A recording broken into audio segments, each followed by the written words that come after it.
Hello, I'm Robert Dakota with Worldviews Media, and we're here in Tucson, Arizona with Gary A. David. He's an author and researcher. He's well known, or maybe perhaps best known, for his work on the Orion Zone in Arizona.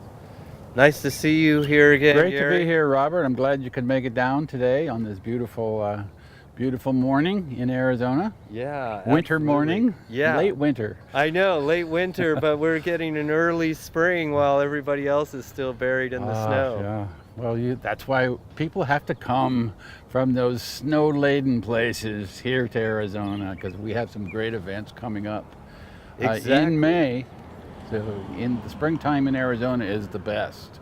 Exactly. Yeah, there'll be tons of flowers and it'll be blooming everywhere. And May is one of the best times of the year to come to Arizona. Absolutely. So you traveled around with Graham in Santa in 2017, and he has this new book coming out, America Before. America Before, and it's going to encompass a lot of territory that we covered, and he went back east, and he's going to talk about Serpent Mound and a lot of sites, Cahokia, and he's going to cover a lot about the ancient civilization that was wiped out with the massive comet impact on the ice cap. What are some of the most important things that Graham's going to share in this event for America Before?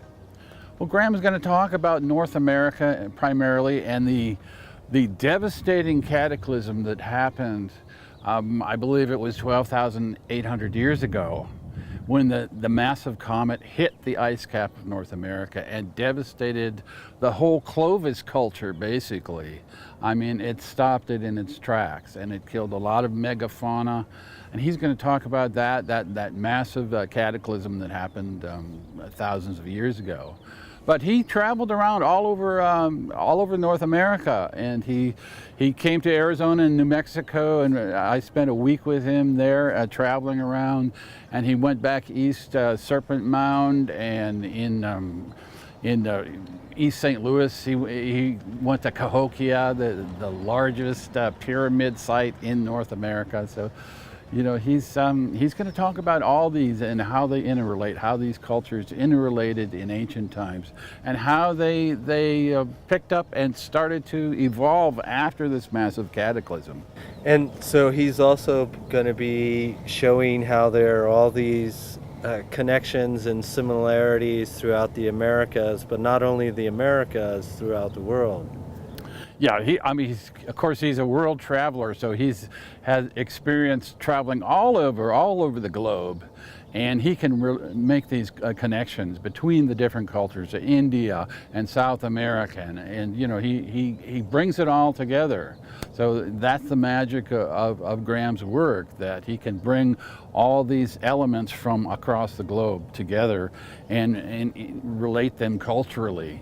Well, that's one thing that I really appreciate about what Graham does, because he's basically taking all this broad information that it would be very difficult for the average person to even compile that information, let alone synthesize it and condense it so the average person could really take it in. And he is a fine writer, and he can personalize it, and it was like you're there. You know, it's not dry academic work. It's, you know, he's going to these sites and giving you a first-hand experience of these sacred sites that he's been to. So, and he's very accessible for the average reader. So, you know, if you haven't tried Graham's work, Fingerprints of the Gods was the massive one in the 90s that came out. Magicians of the Gods more recently.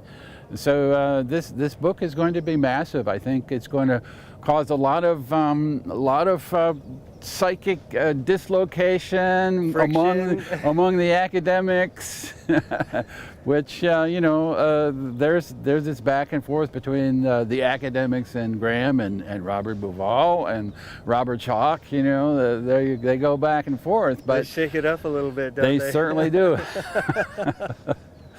Well, that's good. We need that so that we can get a more refined and better perspective of the past, because if we don't understand the past, we can't really foretell or understand the future very well. And does not claim to be an archaeologist. He's a journalist. He's looking at it as an average person, a very intelligent average person, looking at this material that archaeologists deal with all the time.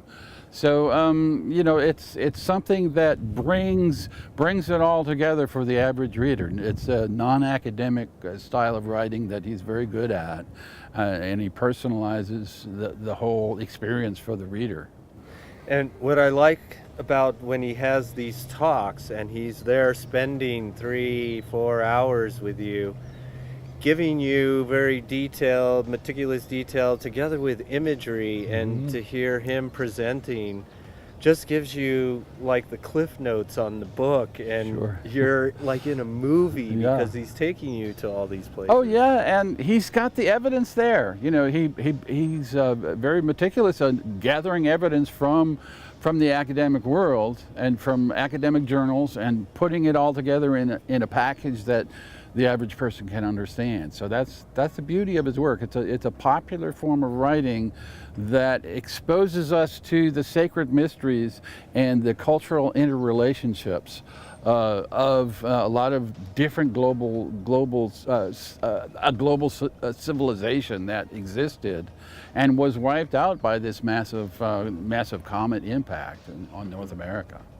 Thank you very much, Gary, for your time. Thank you, Robert. Yeah, and look forward to May. It's just around the corner. It's only 2 months away. So it's get your tickets. fast. Get your tickets fast. Get your tickets fast. They're going fast.